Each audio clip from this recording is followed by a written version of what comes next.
Olá, aqui é a pastora Vilma com mais uma reflexão para você pensar hoje.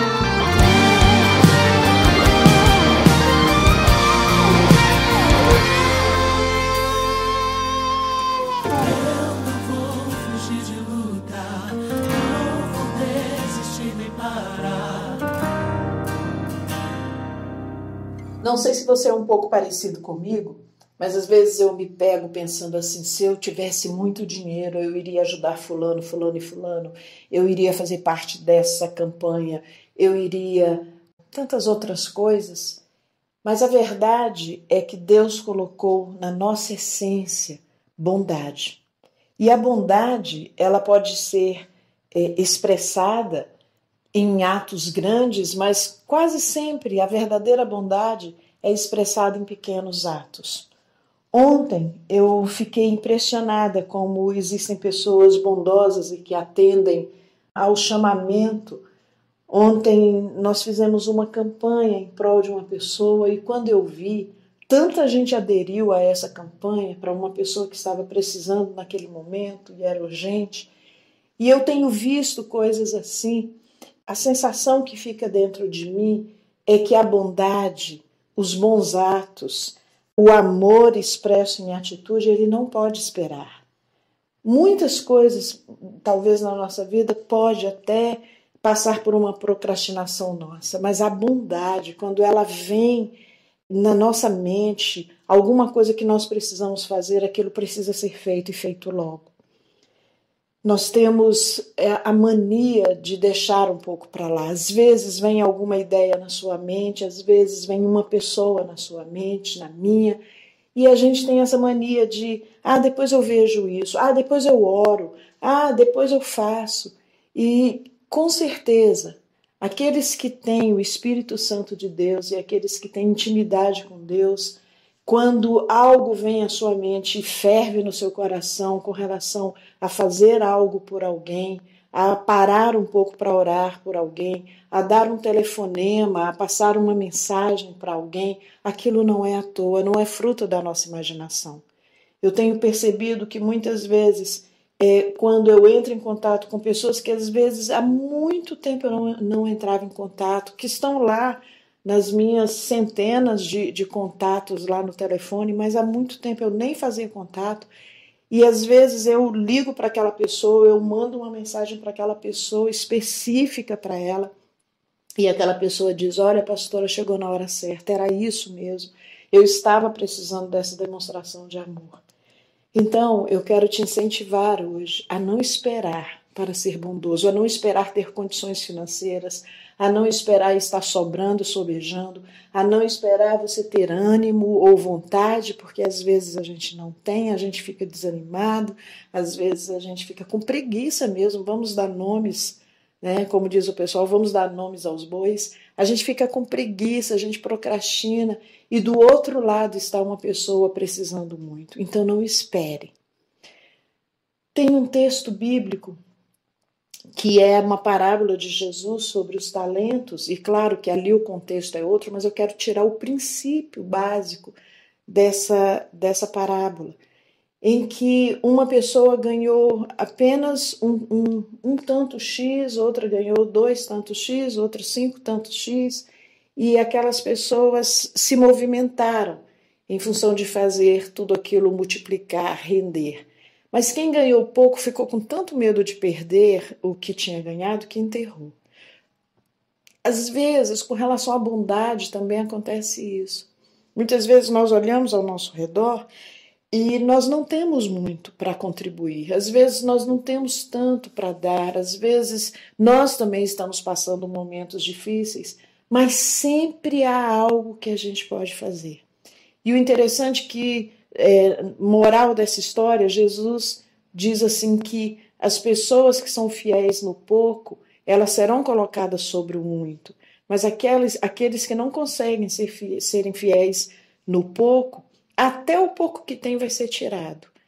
Mais uma vez, isso era um contexto, aquela parábola está num contexto, mas o princípio que está por trás dessa parábola, ele vale para qualquer coisa na nossa vida.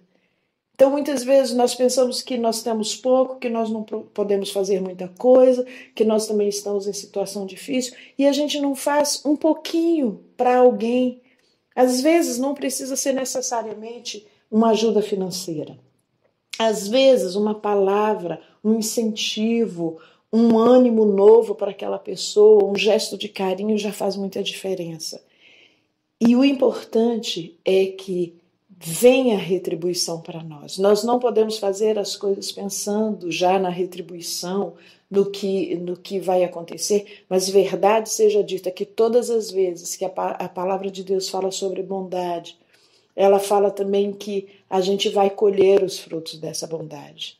Então, aquele que sabe fazer o bem e não faz, peca. E nós sabemos fazer o bem. Ontem eu fiquei impressionada como ser humano, quando ele se move para fazer o bem, coisas tremendas acontecem.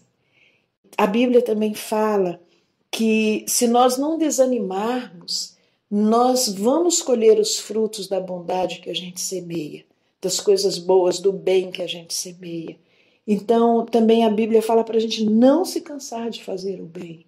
E a Bíblia vai além, até com relação aos nossos inimigos. Diz que para a gente pagar o mal com o bem. Certa vez eu estava empenhada em ajudar uma pessoa.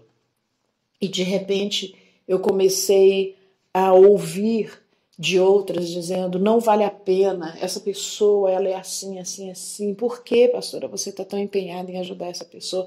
E algumas pessoas até se recusaram a ajudá-la. Mas dentro do meu coração era uma coisa tão forte. E hoje eu sei que era uma coisa do Espírito Santo dizendo, independente do que as pessoas estão dizendo, ajude, ajude. E o que eu vi foi que, a partir daqueles atos de fé meus e de algumas pessoas que abraçaram essa causa comigo, houve uma mudança muito forte no caráter daquela pessoa e hoje ela é uma outra pessoa. Porque aqueles atos de amor não chegaram ao coração dela como atos de amor simplesmente de pessoas, meus e das pessoas que abraçaram a causa. Chegaram ao coração daquela pessoa através de um discernimento do Espírito Santo que aquilo era o cuidado de Deus com ela. E aquilo fez toda a diferença, de ela se comprometer com Jesus, de ela, em resposta àquele amor que constrangeu aquela pessoa, ela respondeu com uma entrega total a Jesus, com uma mudança de caráter e com o início de um processo de muitas mudanças. Então, queridos, nunca a nossa bondade e o que a gente semeia vai ficar jogado na terra de qualquer forma. A Bíblia também fala para a gente lançar a semente. A gente não sabe em qual terreno vai cair. Então, lance a sua bondade. É claro que nós não podemos ajudar todas as pessoas. É claro que às vezes chegam pedidos para mim que eu não tenho nem como ajudar e nem como me mover. É claro que chega um momento que a gente tem que botar um limite também, porque senão vai virando uma bola de neve e a gente não consegue também sobreviver a tudo isso. Precisamos ser prudentes, até mesmo na nossa ajuda. Mas o que eu quero dizer para você é que seja você uma pessoa que esteja no isolamento, seja você uma pessoa que esteja indo à batalha e fora, enfrentando esse fantasma desse vírus a cada dia, nós podemos fazer atos de bondade com as pessoas, nós podemos demonstrar amor às pessoas. E eu fico assim impressionada quando eu vejo pessoas dizendo que estão passando por esses dias assim totalmente apáticas. Então, ali no isolamento, mas não se movem em nada em prol de alguém, não se movem em nada em fazer o bem a alguém, seja em palavras, seja em atitudes, seja movimentando recursos, movimentando pessoas. Nós não podemos viver assim. Deus te chamou para você ser alguém que faça diferença, que seja a resposta em nome de Jesus. Deus te chamou para que você tenha atos de bondade. Então, para você pensar hoje, quais atos de bondade você tem praticado? Não espere. Existem pessoas lá fora, existem pessoas ao seu redor que estão precisando de atos de bondade. Talvez dentro da sua casa, uma palavra mais branda, um abraço, uma demonstração de carinho, uma comida gostosa para quem você ama, talvez um pouco mais fora, algum ato de bondade, alguma contribuição financeira, algo que mostre realmente que Jesus faz parte da sua essência, que nós temos o Espírito Santo. Que Deus te abençoe, que Deus te proteja, que Deus faça resplandecer o seu rosto sobre você e te dê paz nesse dia. E que você seja realmente o reflexo do amor de Jesus para muitos hoje. Deus te abençoe. Um beijo. Eu não vou fugir de luta, não vou desistir nem parar.